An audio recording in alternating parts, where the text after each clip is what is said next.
Has your Zippo lighter run out of flint? Well, this is the video for you.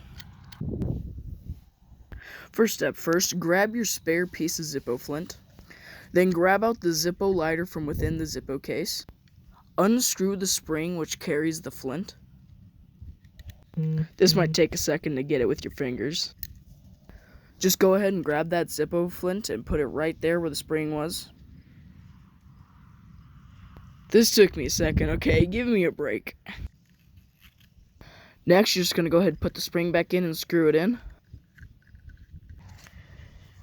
Slap the lighter back in the case, and there you go. Your Zippo has flint again.